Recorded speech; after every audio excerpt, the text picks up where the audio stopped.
Hello, and welcome back. So, obviously, you know that we give you warnings on different things that's going on around the world. And right now, we heard that the beloved JD Sport has been hacked.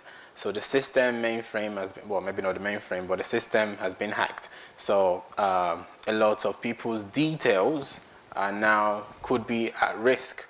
And that's the new news that's out there right now. Now, do you shop online? I know you shop online, but let's just ask. So some people that may not know you. You are Lizette, you look good all the time, you wear nice dresses. Where do you buy them? High street markets, or do you shop online? I do shop online. So you have your details on there. What kind of details do you think they have? They have your name, they have your address, they have your number, date of birth, card details, maybe? Sometimes. Yeah. So we have all these digital footprints. We have all these details that we willingly by ourselves, give to these companies. Now, if the company gets hacked, how could that affect me as a person?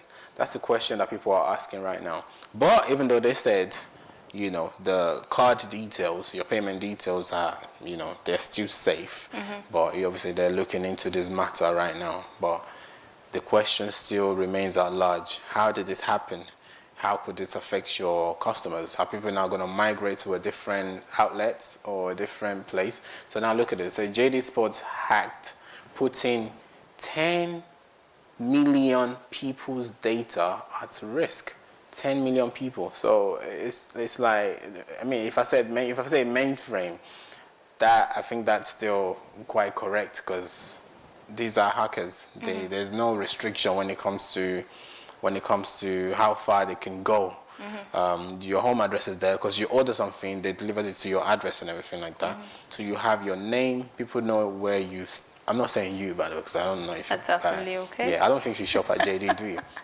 So, they have your name, they have your home address. What do you think people should be doing when it comes to this kind of thing? How can we even stay safer on it?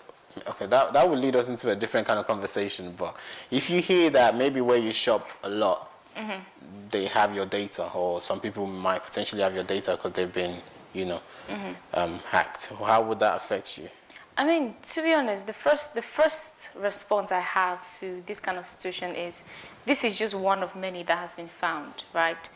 You can say, oh, JD is on the news, JD has been hacked, but there's so many other organizations, corporations, payment gateway platforms that have been hacked before, or are in the process of being hacked, and it's because it's not on the news. Yes, because it's not on the news. We're not looking at those kind of avenues.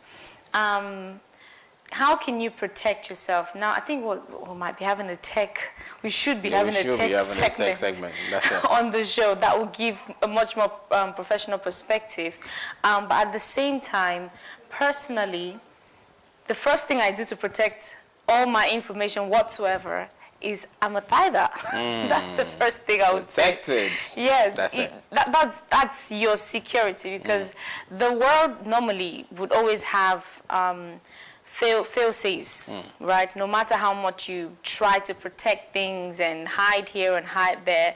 I have a friend who works in a tech company, and he eventually grew to become one of those who teaches others to manage data for companies. And so he tells me all the time, your information, no matter how much you hide it and protect it, I can access it.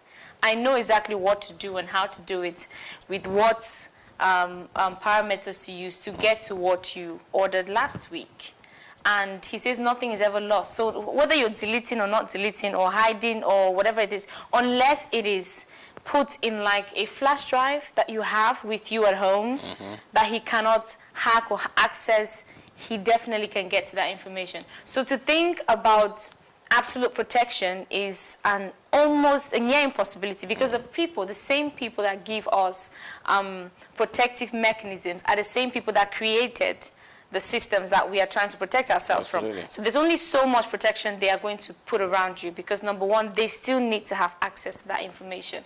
I think one of the safest the safest things that anyone can do is to not save your data online, even though there's a digital footprint. But one of the easiest things that hackers have been able to get through to is your email. They don't even need too much of hacking skills to hack your emails these days.